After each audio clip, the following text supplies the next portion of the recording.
Buenos días a todos los estudiantes del grado 11. La clase de hoy que veremos a continuación es la número 12. Ya vamos bastante avanzado en el número de clases. El eje temático correspondiente al día de hoy es el límite de funciones trigonométricas. Eso es lo que vamos a ver hoy. Para ello vamos a recordar la medida del ángulo en trigonometría, la medida de los ángulos en trigonometría. Recordemos que los ángulos en trigonometría se miden en radianes o en grados. Vamos a recordar más bien el sistema radian o sistema cíclico o la medida en radianes. Como ustedes pueden ver aquí, tienen una circunferencia con centro en O, y radio R.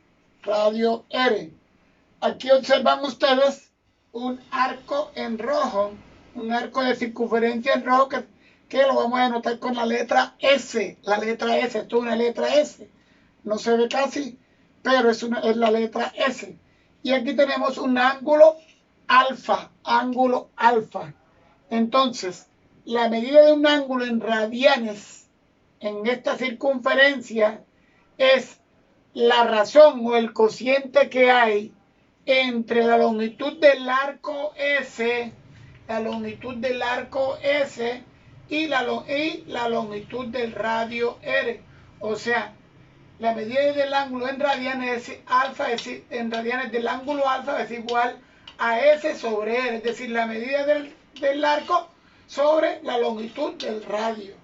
Ahora, si hacemos de tal manera que la longitud del arco sea igual a la del radio, entonces alfa igual a S sobre R, siendo R igual a la longitud del radio igual a S, entonces el ángulo alfa equivale a un radián.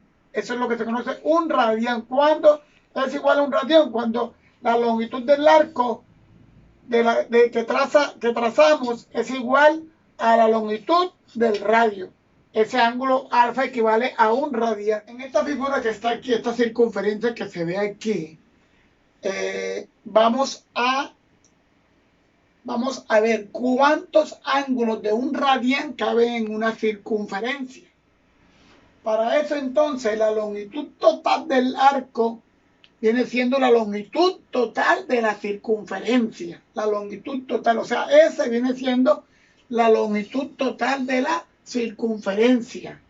Recordemos que la fórmula para hallar la longitud del arco total de la circunferencia, la longitud total del arco, se encuentra mediante la fórmula matemática S, longitud total del arco de 360 grados es igual a 2pi por el radio, el producto de 2 veces pi por el radio, donde pi es igual a 3,14, una cifra irracional, un número irracional. Vamos a trabajar con 3,14. Entonces, si nos vamos a la fórmula de la medida del ángulo en radianes, recordemos que alfa en radianes es igual a la longitud del arco S sobre el radio. Pero S en este caso es la longitud total y vale 2πr sobre el radio. Entonces, este radio con este radio se cancelan. Hay uno arriba y uno abajo, quedaría igual a 2pi. Entonces, el ángulo total de la circunferencia, el ángulo en radianes, la cantidad de ángulos en radianes que tiene la circunferencia completa es igual a 2pi radianes, donde pi es igual a 3,1416. Cambiando el valor de pi por 3,14 y multiplicando por 2, eso da aproximadamente 6,28 radianes. Es decir, que en una circunferencia caben aproximadamente 6,28 radianes, ángulos radianes en una circunferencia. Vamos a recordar también, que es bueno recordarlo para trabajar después con límites, las razones trigonométricas en una circunferencia unitaria. radio igual a 1, una circunferencia unitaria. Ahí observan ustedes una circunferencia unitaria, se ha dibujado un ángulo alfa y hemos tomado un punto B de coordenadas XY en donde el lado terminal corta a la circunferencia, en el punto este que está aquí, B de coordenadas XY. Esas coordenadas, esta distancia de O hasta C la vamos a llamar X y esta distancia de C hasta B es Y, punto XY. Y el radio es igual a 1. Entonces, recordemos, aquí tenemos un triángulo rectángulo OBC. Recordemos la definición de cada una de las razones trigonométricas. Seno de alfa, recuerden ustedes, el año pasado vimos eso, es igual a cateto opuesto sobre hipotenusa. O sea, cateto opuesto Y sobre R. Eso es igual a Y sobre R, pero el radio en este caso es igual a 1. Entonces, el seno de alfa viene siendo igual al valor de la ordenada, o sea, valor de Y. O sea, que esta longitud roja que ustedes ven aquí es el seno del ángulo alfa. Lo que mide esta longitud de este valor, esta ordenada, vale el seno del ángulo alfa. El coseno, análogamente, es igual a cateto adyacente sobre hipotenusa, coseno de alfa. Pero el coseno de alfa es, el cateto adyacente en este caso es X y la hipotenusa es R. R, siempre lo vamos a llevar con R. O sea, X sobre 1 porque R es igual a 1. O sea, que el coseno de alfa es igual a X. En este caso, esta longitud que está aquí morada es el coseno, determina el valor del coseno del ángulo alfa. Lo que mide la longitud de X es el coseno de alfa. Para la tangente, recordemos, la tangente de alfa igual a cateto opuesto sobre cateto adyacente. O sea, Y sobre X. Y sobre X igual a seno de X sobre coseno. Pero Y, ¿quién es? Lo que vale seno de X. Seno de alfa en este caso. ¿Y quién es X? X es coseno de alfa. O sea que tangente de alfa es igual a seno de alfa sobre coseno de alfa. Para la cotangente de alfa es igual a X cateto adyacente sobre cateto opuesto. Es decir, X sobre Y. Aquí está, observa usted, cateto adyacente sobre cateto opuesto igual a X sobre Y. Pero X es el valor de coseno. Vean dónde está. X es coseno de alfa.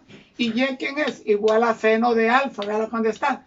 Entonces, la cotangente igual a coseno sobre seno. La secante del ángulo alfa es igual a hipotenusa sobre cateto adyacente, es decir, R sobre X. Aquí está R sobre X. Pero R es igual a 1, porque estamos en un círculo unitario. Y X es coseno de X. O sea que la secante la podemos definir sobre 1 sobre coseno de alfa. Eso lo vimos el año pasado. La cosecante de alfa es igual a la hipotenusa sobre cateto opuesto, o sea, a R sobre Y. Hipotenusa sobre cateto opuesto, R sobre Y. Pero R es igual a 1. Y Y, en este caso, quedaría 1 sobre Y, pero Y es el valor del seno de alfa. Acá lo vimos acá arriba. Entonces reemplazamos Y por seno de alfa. O sea que la cosecante es igual a 1 sobre seno de alfa. En este triángulo rectángulo vamos a aplicar el teorema de Pitágoras. El teorema de Pitágoras nos dice que este lado elevado al cuadrado más este lado elevado al cuadrado es igual a la hipotenusa elevado al cuadrado. Es decir, y al cuadrado más X al cuadrado es igual a R. Vamos a llamar esto R. La hipotenusa es R. R elevado al cuadrado. Pero Y, vamos a reemplazar Y es igual a seno de alfa. Entonces, Y cuadrado será seno cuadrado de alfa. Y cuadrado será seno cuadrado de alfa. Y al cuadrado será seno cuadrado de alfa. ¿Quién es X cuadrado? X es coseno de alfa. Entonces, X cuadrado será coseno cuadrado de alfa. Entonces, aquí reemplazando tenemos seno cuadrado de alfa más X cuadrado, que es coseno cuadrado. ¿Y quién es R? El valor de R es 1. 1 elevado al cuadrado. Entonces, resolviendo esta operación aquí, quedaría seno al cuadrado más coseno al cuadrado de alfa es igual a 1. Esta se conoce como la identidad pitagórica, una de las identidades fundamentales en la trigonometría, en la cual trabajamos mucho el año pasado. Seno cuadrado de alfa más coseno cuadrado de alfa es igual a 1. De todo lo anterior podemos resumir lo siguiente. Las siguientes expresiones que se conocen en nombre como identidades fundamentales. La primera, tangente de alfa igual a seno de alfa sobre coseno de alfa. Cotangente de alfa igual a coseno de alfa sobre seno de alfa. La secante de alfa es igual a 1 sobre coseno de alfa. Cosecante de alfa es igual a 1 sobre seno de alfa. La identidad pitagórica o fundamental, una de las principales, seno cuadrado de alfa más coseno cuadrado de alfa más coseno cuadrado de alfa es igual a 1. Si dividimos esta identidad en ambos lados por coseno cuadrado de alfa aquí y coseno cuadrado de alfa, haciendo las operaciones respectivas y despejando, se va a convertir en que tangente cuadrado de alfa es igual a 1 menos coseno cuadrado de alfa, otra identidad fundamental. Ahora, si dividimos entre seno cuadrado de alfa de este lado y a este 1 lo dividimos entre seno cuadrado de alfa y haciendo las cancelaciones respectivas, nos quedaría, y haciendo los despejes respectivos, queda que cotangente cuadrado de alfa es igual a 1 menos tangente cuadrado de alfa. 1, 2, 3, 4, 5, 6, 7. Esas 7 expresiones se conocen como identidades fundamentales de la trigonometría y las vamos a requerir para cuando vayamos a determinar límites de las funciones trigonométricas.